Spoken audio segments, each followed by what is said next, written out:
একজন পুরুষ ঘরে স্ত্রী রেখেও আরও তিনজনকে সহবাস করলে কোনো পাপ হবে না। তবে কি শর্তে জায়েজ আছে সেগুলো আপনাকে জানতে হবে। সম্মানিত দিনী ভাই ও বোনেরা, আমি আলেমা কাদিজাতুল কুবরা দেশ কিংবা প্রবাস থেকে, দূরে কিংবা কাছে থেকে কষ্ট করে যারা আমার এই ভিডিওটি দেখছেন, আপনাদের সকলকে আমার বাগানের রজনীগন্ধা ফুলের শুভেচ্ছা। প্রিয় যুবক ভাইয়েরা, আমাকে ছোট বোন মনে করে আমার এই ভিডিওটি দেখবেন। দয়া করে কেউ বাজেভাবে নেবেন না। সম্মানিত দিনী ভাই ও বোনেরা, ইসলামে বিয়ে একটি পবিত্র বন্ধন, যার মাধ্যমে পরিবার গঠন, সমাজে শালীনতা রক্ষা এবং মানবজাতির ধারাবাহিকতা বজায় থাকে। একজন পুরুষ কতটি বিয়ে করতে পারে এবং কোন শর্তে করতে পারে, এই বিষয়টি কোরআন ও হাদিসে স্পষ্টভাবে বর্ণিত আছে। প্রিয় যুবক ভাইয়েরা, কথাগুলি একটু মনোযোগ দিয়ে শুনবেন। আমি একদম অল্প সময়ে শেষ করে দেব। ইসলাম একদিকে যেমন বিয়েকে উৎসাহিত করেছে, তেমনি অন্যদিকে বিয়ের ক্ষেত্রে অর্থাৎ একাধিক বিয়ের ক্ষেত্রে কঠোর ন্যায় বিচারের শর্ত আরোপ করে দিয়েছে, যাতে কোনো স্ত্রীর উপর অন্যায় না হয়।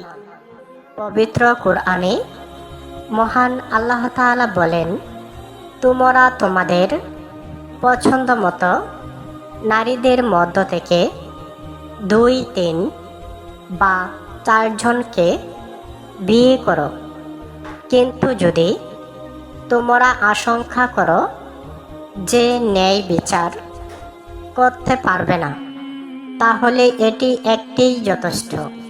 সূরা নিসা আয়াত 3। এই আয়াত স্পষ্টভাবে বলে দেয় যে একজন পুরুষ সর্বোচ্চ 4টি পর্যন্ত বিয়ে করতে পারে, কিন্তু এর মূল শর্ত হল ন্যায় বিচার করা, অর্থাৎ প্রত্যেক স্ত্রীর প্রতি সমান আচরণ, সময়, ভরণ পোষণ এবং সম্মান নিশ্চিত করা।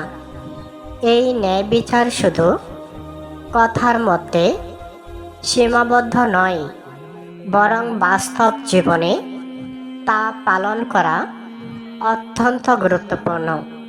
প্রিয় যুবক ভাইয়েরা, আপনারা কি আমার কথা বুঝতে পারছেন? একটু মনোযোগ দিয়ে শুনবেন। খাওয়া, থাকা, পোশাক, সময় দেওয়া, সকল ক্ষেত্রে সমতা বজায় রাখতে হবে। যদি কোনো পুরুষ এই ন্যায় বিচার করতে না পারে, তাহলে একাধিক বিয়ে করা তার জন্য বৈধ নয়।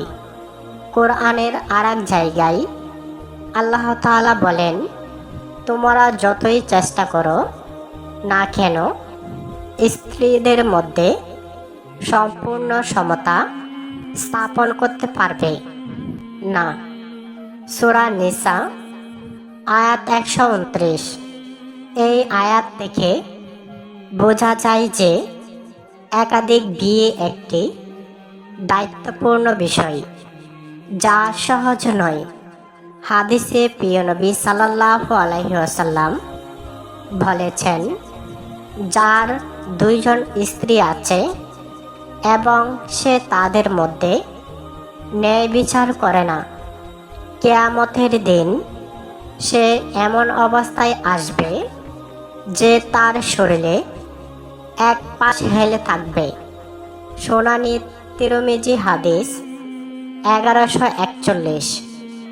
এই হাদিস একাধিক বিয়ের ক্ষেত্রে অন্যায়ের ভয়াবহ পরিণতির সম্পর্কে আমাদেরকে সতর্ক করে। একাধিক বিয়ের ক্ষেত্রে আরও কিছু শর্ত রয়েছে। প্রথমত, স্বামীর আর্থিক সামর্থ্য থাকতে হবে, যাতে সে প্রত্যেক স্ত্রীর ভরণ পোষণ দিতে পারে। দ্বিতীয়ত, শারীরিক ও মানসিক সক্ষমতা থাকতে হবে, যাতে সে দায়িত্ব পালন করতে পারে। তৃতীয়ত, কোনো স্ত্রীর অধিকার ক্ষুণ্ণ না করা এবং তাদের সম্মান রক্ষা করা। চতুর্থত, সমাজ ও পরিবারের ভারসাম্য বজায় রাখা, যাতে কোনো অশান্তি সৃষ্টি না হয়। ইসলাম একাধিক বিয়েকে বাধ্যতামূলক করেনি, বরং এটি একটি অনুমতি যা বিশেষ পরিস্থিতিতে প্রয়োজন হতে পারে। অনেক ক্ষেত্রে সমাজের ভারসাম্য রক্ষা, বিধবা বা অসহায় নারীদের সহায়তা করার জন্য এটি একটি সমাধান হিসাবে বিবেচিত হয়েছে। তবে এটি কখনোই কামনা বা ভোগের জন্য নয়, বরং দায়িত্ব ও ন্যায় বিচারের ভিত্তিতে পরিচালিত হওয়া উচিত।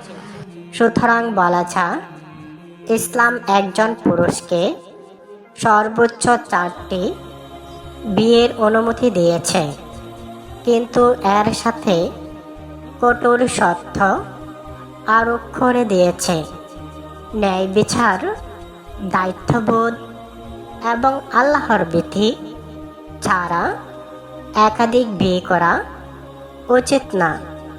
একজন মুসলমানের জন্য উত্তম হল সে তার সামর্থ্য ও ন্যায় বিচারের ক্ষমতা বিবেচনা করে সিদ্ধান্ত নেয় এবং আল্লাহর সন্তুষ্টিকে প্রাধান্য রাখে।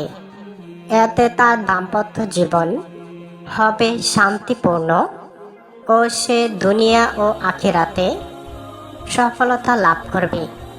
তো প্রিয় যুবক ভাইয়েরা, নিশ্চয়ই বুঝতে পেরেছেন কি শর্তে 4 জন নারীকে আপনি ব্যবহার করতে পারবেন। হয়তোবা থাম্বনেল দেখে অনেকে বিভ্রান্ত হয়েছেন, এটার জন্য আমরা ক্ষমা প্রার্থী। কারণ থাম্বনেলে উল্টাপাল্টা না লিখলে আপনাদের কাছে ভিডিও যাবে না। ধৈর্য সহকারে শেষ পর্যন্ত দেখার জন্য সকলকে আবারও ধন্যবাদ। আসসালামু আলাইকুম রহমতুল্লাহি ওয়া বারাকাতুহু।